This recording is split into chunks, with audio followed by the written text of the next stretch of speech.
How's it, guys? In this brand new part 4 of the AMG A45S build, we'll be focusing on removing the prop shaft underneath the car, which is basically a shaft that is driving the back wheel for the 4MATIC system. So this needs to go out for us to be able to remove the engine. So that's where we'll be focusing on, which proved to be quite challenging for us to do, because the engine has been moved for backwards, and basically the drive or the coupling of the prop shaft is basically touching the exhaust, as you will see later on the video. Please enjoy the video and subscribe, subscribe. Thanks.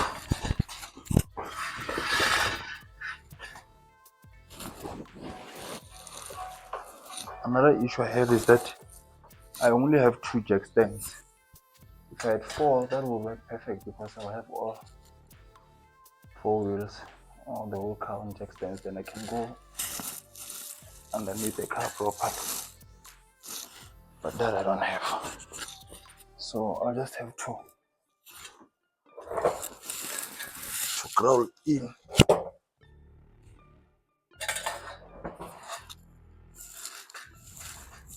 Okay, the car is quite low here, so I can't really use this. So let me put it aside and then just go in by myself like that. So guys, this is another issue I was talking about, because the engine is pushed back, so it literally pushed the 4MATIC system back. As you can see, the drive shaft is basically, this is actually the prop shaft, basically leaning against the downpipe of the exhaust over there, and those are the balls that I need to remove. But because the car is sitting on the back wheels, I can't rotate this drive shaft, and also it's pushed in again, so there's nothing that I can put there. This is another challenge that I need to basically deal with. But fortunately, there's nothing broken here from what I'm seeing. There's no cracks, there's nothing. I just need to pull back the engine and everything will be back to square one. So yeah, that's good. That's good news for me over here. So what I'm thinking I'm gonna do now, here's the clamp for the exhaust, so I'm just gonna remove it here and remove those with that bolt over there. There's other one this side, there it is. Just gonna remove those ones, so I'll be able to leave the exhaust here without damaging anything. But first I need to figure out how I'm going to remove those bolts there. So what I'm thinking is I need to jack up the engine and the subframe, loosen everything, and then pull the engine back so it can be straight. Only then I'll be able to work on those bolts over there. I think I'm gonna do that. I'm gonna use 2 support bars, jack up the entire subframe, realign it, reposition it, and then after that, then lower the whole thing. Yeah, I think that's the game plan for me. That's the only way to do it right now, and I'll see if I'll be able to rotate this thing. Yeah, it's gonna be difficult though. I think I need to get extra 2 jack stands virtually, or maybe I should wait for next week, because next week I'm going home, so I'm gonna come with all my tools that I left in Free State, including the jack stands. Then I don't have to buy too many jack stands. I think, yeah, let me just wait for that.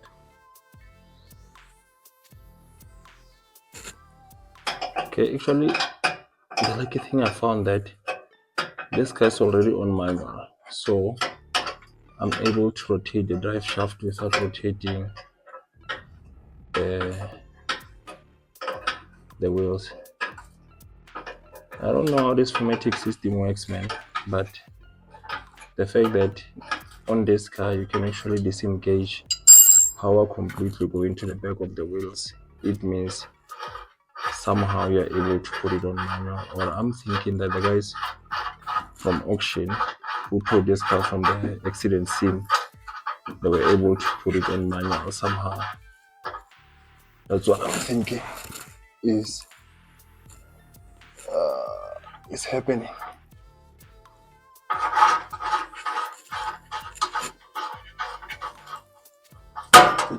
Yay. There's too much tension over there.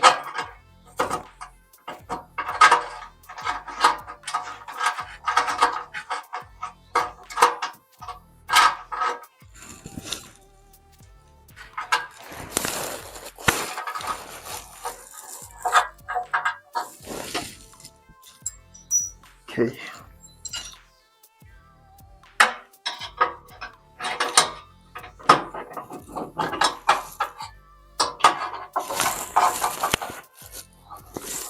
What I'm doing now is I'm attempting to remove this bracket over here. So this bracket for the exhaust, I'm gonna try to remove it, but it's under tension because the whole thing is pushed back.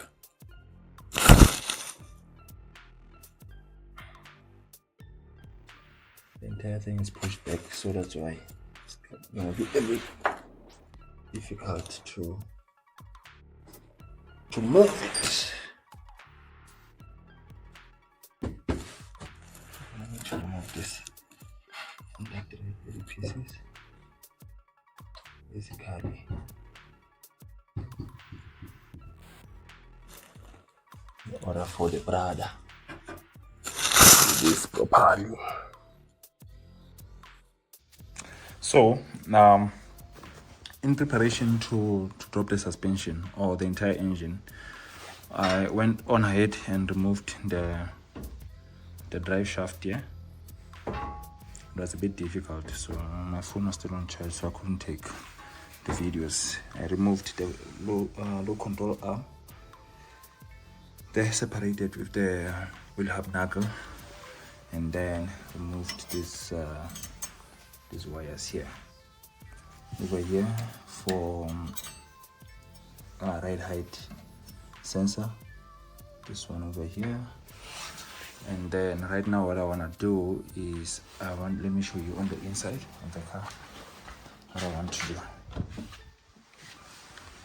I already removed that cover over there, so what I want to do over there is to disconnect the steering rack from the inside so that I can drop the entire thing down with the subframe. So this will give me a good opportunity to inspect the steering rack at the back to see if there's no damage or what. I'm hoping that there's not much damage, something that I can fix by myself. But if it's something that needs to be replaced, we'll have to get it replaced. We don't have a choice. I mean, it's one of the safety things that you can't compromise on a car. So I'm gonna go on ahead and remove that 13mm bolt over there, and then see what needs to be done. Yep.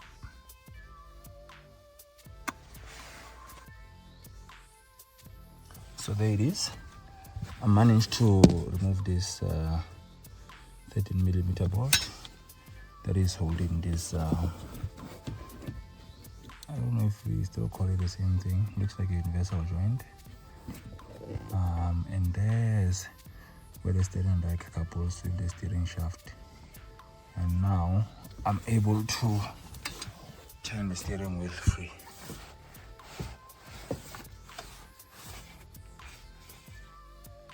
Looks a bit ugly.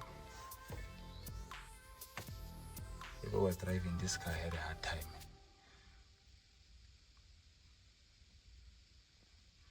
You can see a little bit of blood over there. But it's fine. I'm gonna remove this whole thing and restore this car to its base specification.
Okay, now that the under tray covers are off, now we can see exactly which brackets needs to be removed.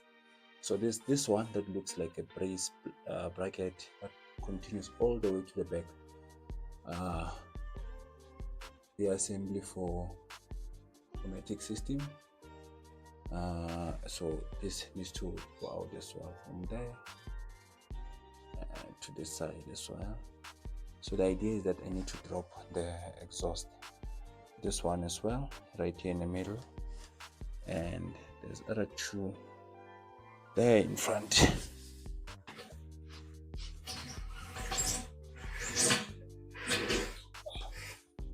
There's other ones there in front. I'll show you now. Now you can sort of see properly the things that needs to be removed. So you see right here in front. So that's the one that is holding directly on the subframe. So because I'm going to drop the subframe, this will go down with the exhaust. And if that goes down with the exhaust, if I don't remove these brackets here, these brackets are going to bend the exhaust, and I don't want that. So that's why I need to remove these brackets and then move this long one here. Maybe I can leave it hanging at the back, but this one's in front needs to move. Yeah, so let me do that quickly.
Okay.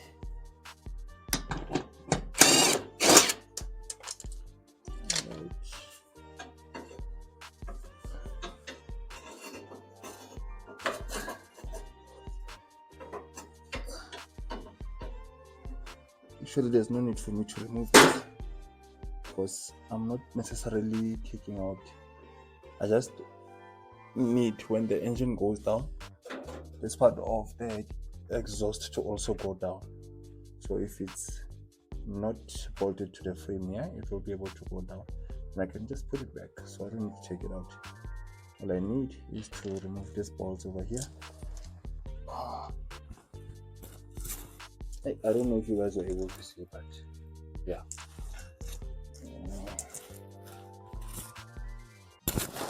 I'm struggling here. So now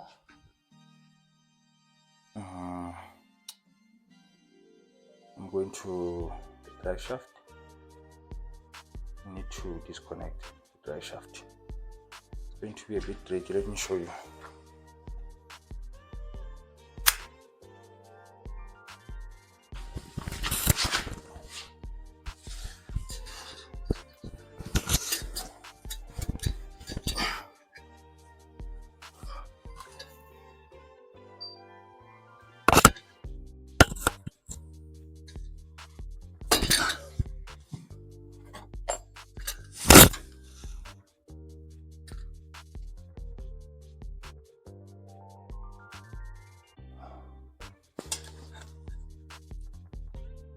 So there's the drive shaft that needs to be removed, because when you drop the subframe, like I said, this thing will need to remain exactly where it is, so it doesn't go down with the entire system.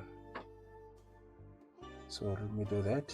Take out those bolts out. You can see there's a little bit of a rubber that is damaged there, but that can be replaced. It's not a problem.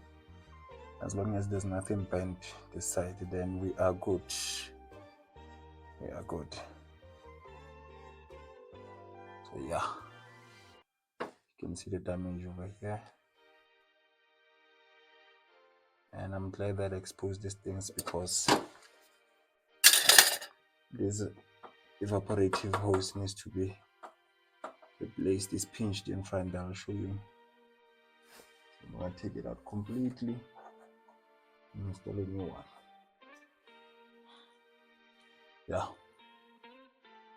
So now what I need to do is to start working.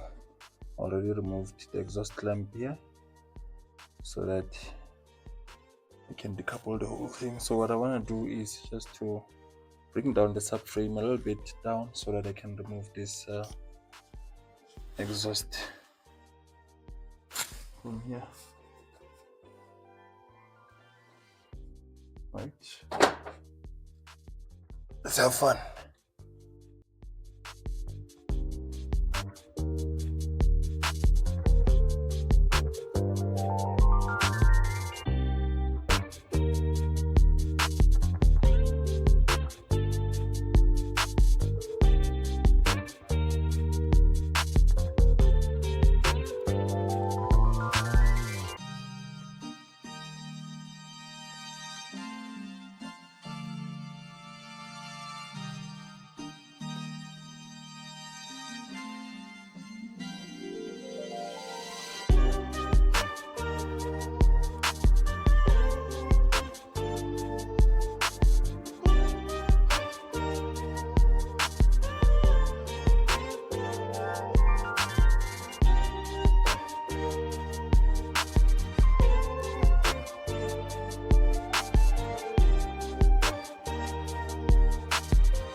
Okay, managed to remove one.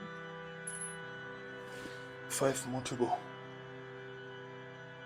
It's usually these drive shafts, they have 6